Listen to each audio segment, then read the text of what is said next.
할렐루야. 우리 참 좋으신 주님의 자비와 은혜와 평강이 우리 모두에게 임하기를 간절히 원합니다. 미국 하버드 대학교에 지난 1939년부터 2014년까지 약 75년간 성인의 건강과 정서적 안녕에 대한 연구를 실시했다고 합니다.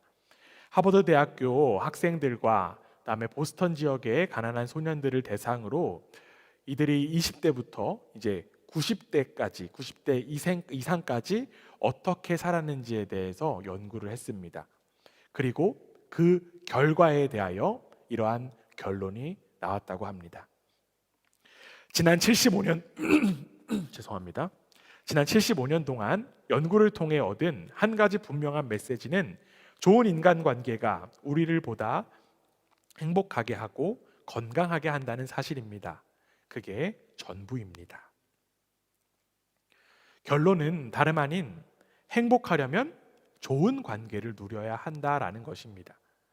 아무리 가진 것이 많고 사회적 성취가 높아도 좋은 관계가 없으면 행복할 수 없다고 이야기합니다. 인간은 사회적 동물이라고도 하죠. 행복한 인생에 좋은 관계가 반드시 필요하다는 것은 사회학이라든지 심리학에서만의 이야기는 결코 아닙니다. 이는 바로 기독교의 메시지와도 동일합니다. 유대교 철학자 마틴 부버는요, 태초에 관계가 있었다라고 이야기했습니다. 태초에 관계가 있었다라는 사실을 가장 잘 나타내고 있는 성경 구절은 창세기 1장 26절에서 27절까지 말씀입니다. 우리 앞에 있는 화면 보고요, 우리 함께 한번 읽어보겠습니다. 함께 읽습니다. 시작. 하나님이 이르시되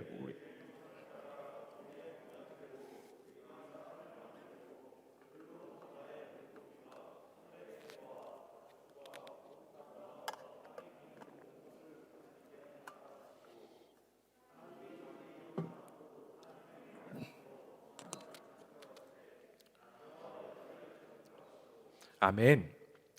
우리 10월 달부터 새롭게 이제 성경 통독을 시작하고 있는데 우리 창세기부터 읽고 내일부터 이제 출애굽기를 읽잖아요.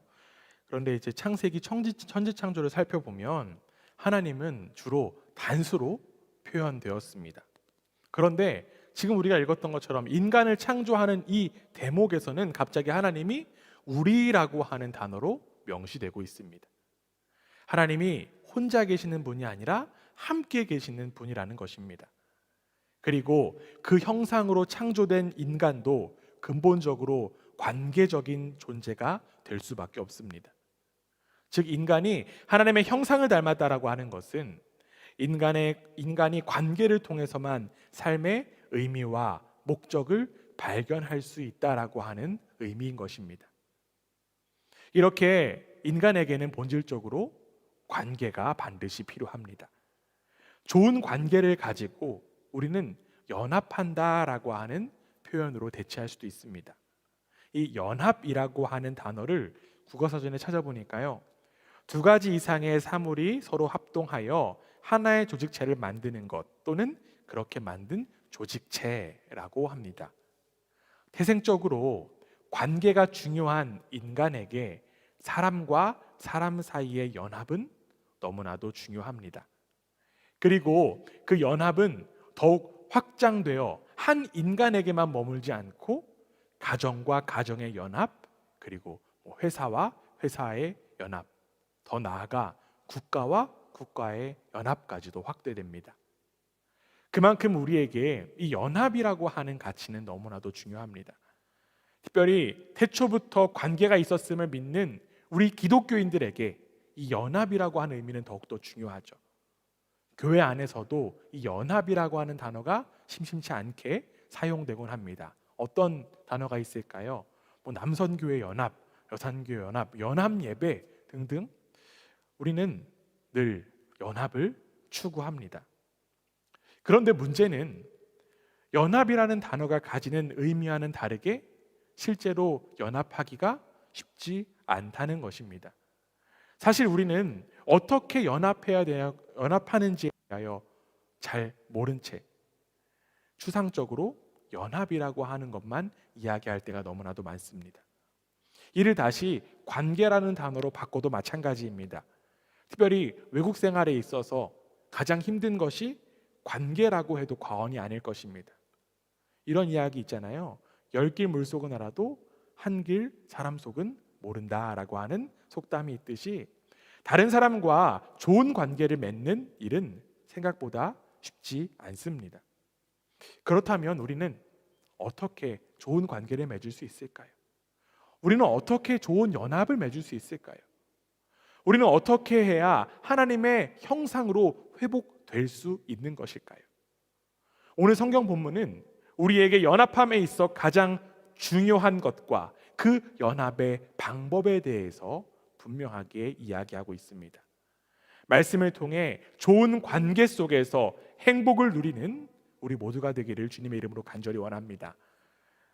오늘 우리가 함께 읽은 성경의 본문은 지난주일에 함께 나눈 이 사도 바울의 예루살렘의 방문에 대한 내용을 다루고 있습니다. 사도 바울은 누구와 함께 예루살렘을 향했죠? 바나바와 디도와 함께 예루살렘을 방문했습니다.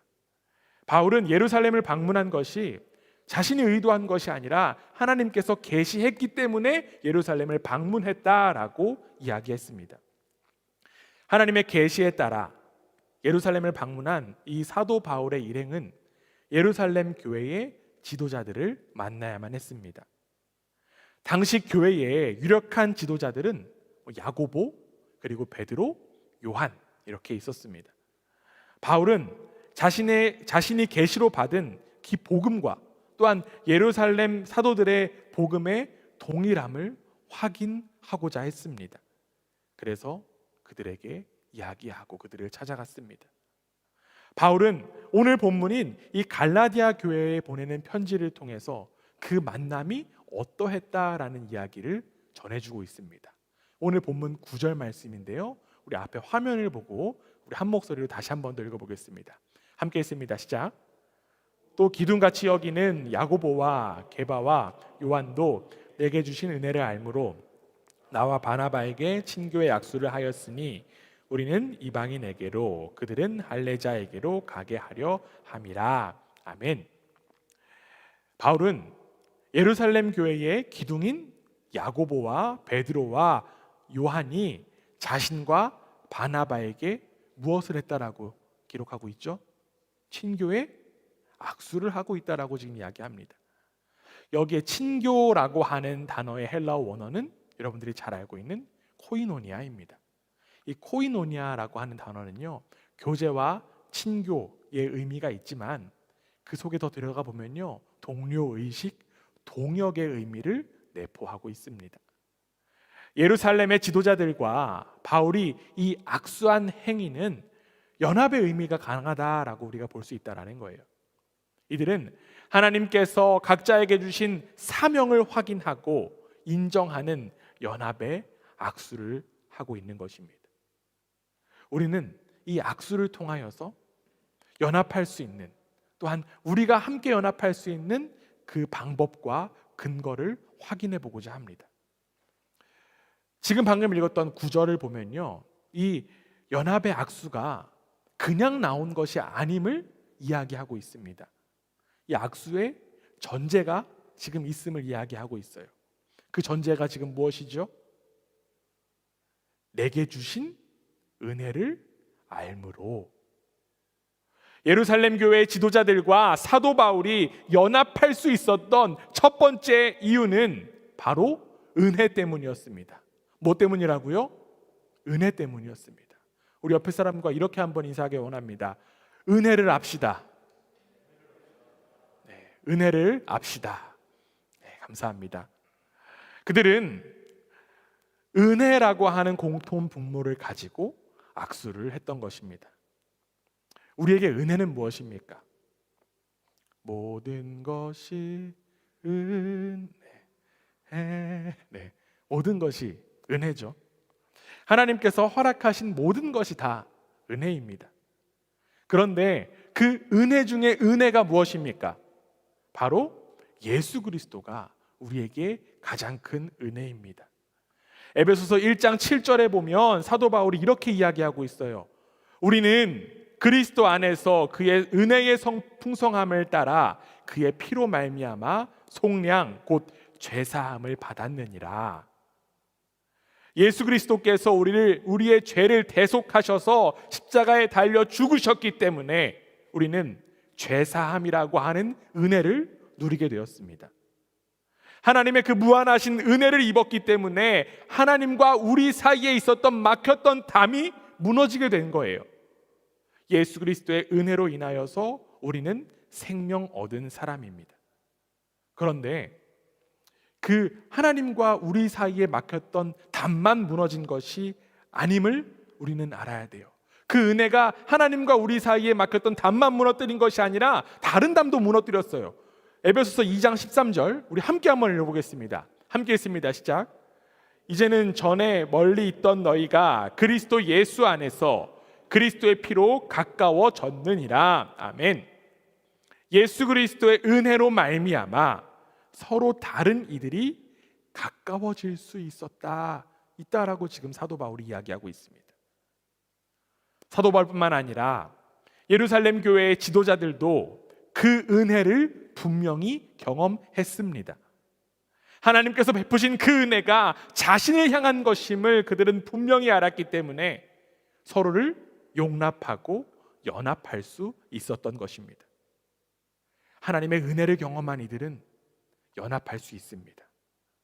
예수 그리스도의 은혜를 믿음으로 받아들인 이들은 친교의 악수를 할 수 있습니다. 자신을 향한 은혜가 얼마나 값진지를 분명하게 알기 때문에 그들은 그 은혜를 결코 값싸게 여길 수 없습니다. 바울과 사도들이 나눈 그 친교의 악수는 오직 예수 그리스도의 은혜를 중심으로 두었기 때문에 가능했던 것입니다. 그들은 모양과 성격과 방향은 서로 달랐지만 복음 안에서 연합할 수 있었던 것입니다. 어쩌면 우리가 연합하기 힘든 이유는 그 은혜를 너무나도 값싸게 여기고 있는 것은 아닌지 돌아봅니다. 마태복음 18장에 보면요, 베드로가 예수님께 이러한 질문을 합니다. 형제가 죄를 범하면 몇 번이나 용서해야 합니까? 라는 그런 질문을 해요. 이에 예수님이 어떤 대답하시죠? 7번뿐 아니라 7번을 70번까지 용서해야 한다라고 말씀하셨습니다. 그리고 한 가지 비유를 덧붙여서 말씀하십니다. 그 비유의 내용은 왕에게 1만 달란트 빚진 자가 있었습니다. 그 빚을 갚아야 되는데 이 빚진 자가 갚을 능력이 안 됐어요. 그래서 자신의 몸과 아내와 자식들 그리고 모든 소유까지 다 팔아야 되는 그런 상황 가운데 놓여 있었습니다.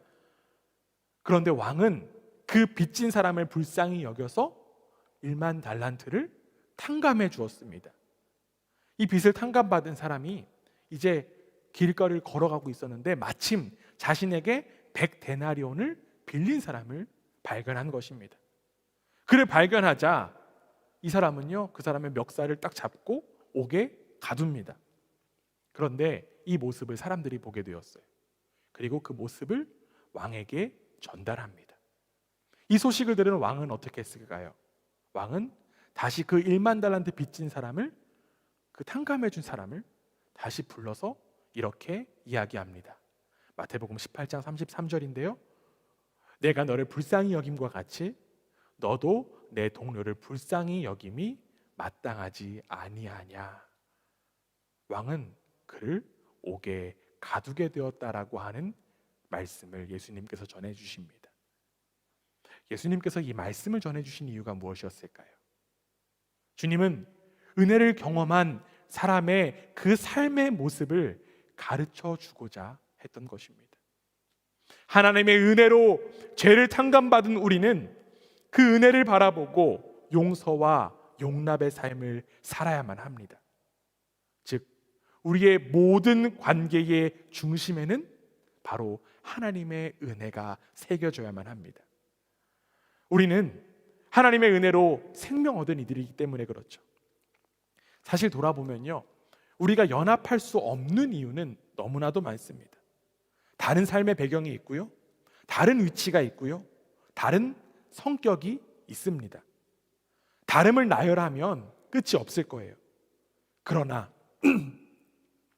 다름의 크기보다 하나님의 은혜가 더욱 크다는 사실, 우리는 반드시 기억해야만 합니다.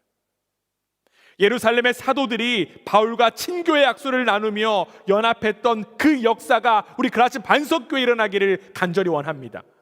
그리고 더 나아가 우리 교회 안에서뿐만 아니라 여러분의 모든 관계 속에서도 그리스도의 은혜로 연합하는 역사가 일어나게 되기를 간절히 원합니다. 그 연합의 악수야말로 하나님의 은혜를 분명히 드러내는 손길인 줄 믿습니다. 두 번째로, 예루살렘의 지도자들과 바울이 연합할 수 있었던 이유는 시선이 달랐기 때문입니다. 우리 옆에 분들과 이렇게 한번 인사하기 원합니다. 시선을 바꿉시다. 네, 시선을 바꿉시다. 네, 감사합니다. 검은색 선글라스를 쓰면 이 세상이 다 무슨 색으로 보이죠? 검은색으로 보입니다. 파란색 안경을 쓰면 파란색으로 보이는 것 마찬가지겠죠. 그렇듯이 우리가 어떤 안경을 썼느냐에 따라서 사람이 달라 보이기도 합니다. 우리는 어떤 안경을 썼을까요? 우리는 은혜의 안경을 쓴 사람들입니다. 예루살렘의 사도들과 바울은 은혜의 안경으로 서로를 바라보았습니다. 오늘 본문 6절 말씀인데요, 다시 한 번 더 한 목소리 읽어보겠습니다. 함께 읽습니다. 시작. 유력하다는 이들 중에 본래 어떤 이들이든지 내게 상관이 없으며 하나님은 사람을 외모로 취하지 아니하시나니 저 유력한 이들은 내게 의무를 더하여 준 것이 없고. 방금 읽은 구절에는요 조금 특이한 모양이 나오죠. 뭐가 나올까요? 지금 괄호가 나옵니다. 괄호. 이는 지금 사도 바울의 사족이라고 이야기할 수 있어요. 네, 사도 바울의 의견이 좀 붙은 거예요. 사도 바울은요 당시 유력한 사람들의 인간적인 명성이 나에게는 큰 의미가 있지 않아요 라고 하는 사족을 지금 붙였습니다. 즉 연합하는 일에 있어서 겉모습이 중요하지 않다라고 하는 것입니다. 그래서 은혜의 렌즈를 끼면 겉모습을 바라보지 않을 수 있습니다. 복음 안에서 사람의 겉모습 중요하지 않습니다. 복음의 진리에 관한 한 사람의 권위나 복음의 진리에 대해서 권위나 또한 지위는 무관합니다. 왜냐하면 하나님은 외모를 보시는 분이 아니라 무엇을 보시는 분이시기 때문에 중심을 보시는 분이시기 때문에 그렇습니다. 그러나 안타깝게도 우리가 살아가는 이 세상은 사람들의 겉모습과 지위라는 잣대로 사람을 평가합니다. 특별히 우리가 살아가는 이 시대는 시각이 독주하는 시대라고 해도 과언이 아닙니다. 사람들은 보다라고 하는 영어 단어 look에다가 어떤 주의라고 하는 이즘을 덧붙여서 외모지상주의라고 하는 뜻의 루키즘이라고 하는 말을 만들어냈습니다. 사람들은 외모가 경쟁력이야, 예쁘면 다 용서되지 라고 하는 말들을 아무렇지도 않게 쏟아냅니다. 그러다 보니 외모 업그레이드에 돈과 열정을 쏟아부는 일들이 가득해졌습니다. 겉모습을 중시하는 것을 단순히 외모만으로 한정될 필요는 없을 것 같습니다. 사람의 능력과 지위에 따라 사람들의 시선이 밀물과 썰물이 되기도 합니다. 그러나 이러한 겉모습만 추종하는 시선을 가지고서는 우리가 결코 하나가 될 수 없습니다. 만약 하나님께서 우리의 겉모습만 보고 은혜를 주시겠다라고 하면 누가 그 은혜를 받을 자격이 되겠습니까? 안타깝게도 저도 그 은혜 받을 자격 되지 않습니다. 오늘 안 웃으시네요. 네. 신의 잣대로는 그 누구도 해당할 수 없을 것입니다. 가진 것이나 외적 조건 모두 하나님의 기준에는 함량 미달이기 때문입니다. 감사하게도 하나님은요 외모를 보시는 분이 아니라 중심을 보시는 분이십니다. 성경 속에 나온 하나님의 사람들은 세상의 잣대로 보면 오히려 보잘것없는 사람들이었습니다. 예수님은 어부와 또한 세리와 같은 보잘것없는 이들을 친히 찾아가셨습니다. 그리고 그들을 변화시키셔서 하나님 나라의 역사를 친히 이루어 가셨습니다. 그리고 그 이 세상의 평균 이하를 향한 그 하나님의 시선은 지금도 계속됩니다. 바로 자격 없는 우리를 향해 하나님의 한결같은 사랑과 은혜는 계속되고 있습니다. 외모를 보지 않으시는 그 하나님의 자비와 긍휼과 사랑의 시선이 우리의 시선이 되기를 원합니다. 세상의 잣대로 나를 보면 형편없을지라도 주님께서 나를 용서해 주셨음을 기억하고 그 시선으로, 그 마음으로 내 이웃을 바라봅시다. 특별히 외국 생활에서 관계의 어려움을 토로하시는 분들을 이러한 얘기를 많이 하시곤 합니다. 제가요, 한국에서는 안 그랬는데요, 제가요 예전에는 이런 사람이었는데요, 예전에 잘 나가지 않았던 사람은 아무도 없습니다. 저도 초등학교 6학년 때가 제 인생의 가장 큰 전성기였습니다. 세상의 기준인 겉모습으로 사람을 평가하는 모습에서 우리는 반드시 벗어나야만 합니다. 이제는 하나님의 은혜의 시선으로 여러분들의 가족을 바라보고 또한 우리 교우들을 바라보고 이웃과 동료들을 바라보는 우리 모두가 되기 원합니다. 하나님께서 나 자신을 관대하게 바라봐 주실 것이라고 하는 기대와 그 시선이 이웃을 향한 우리 한 사람 한 사람의 시선이 되기를 원합니다. 사람의 중심을 바라볼 때, 즉 그 영혼의 귀함을 바라볼 때 우리는 연합할 수 있습니다. 다른 이들을 향한 엄격한 잣대를 거두고 사랑과 자비의 시선으로 바라보며 연합의 일에 힘쓰는 우리 모두가 되기를 주님의 이름으로 간절히 원합니다. 셋째로, 바울과 예루살렘 교회의 지도자들이 연합할 수 있었던 이유는 하나님께서 각자에게 주신 소명을 인정했기 때문입니다. 우리 옆에 분들과 이번에 이렇게 인사하겠습니다. 각자의 소명을 인정합시다. 네, 이렇게 또 화답하겠습니다. 여러분의 소명을, 당신의 소명을 인정합니다. 네.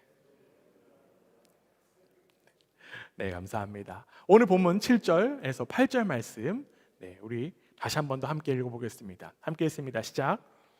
도리어 그들은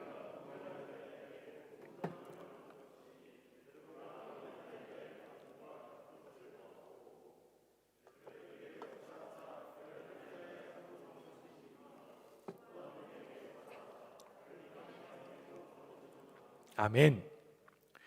예루살렘을 대표하는 사도인 이 베드로와 바울은 복음이라고 하는 교집합이 있었어요. 그러나 그들은 복음을 전달하는 방식이 달랐습니다. 왜냐하면 각자에게 허락된 은사나 능력이 달랐기 때문에 그렇습니다. 바울은 이방인에게 복음을 전하는 사도로, 베드로는 유대인에게 복음을 전하는 사도로 하나님께서 세우신 것입니다. 그리고 이제 그들은 복음 안에서 서로를 인정했습니다. 하나님께서 각자에게 허락하신 은사와 능력이 다르다는 사실을 인정한 것입니다. 이 모습이야말로 복음 안에서 연합한 모습입니다. 우리 인간에게는 한계가 있어요.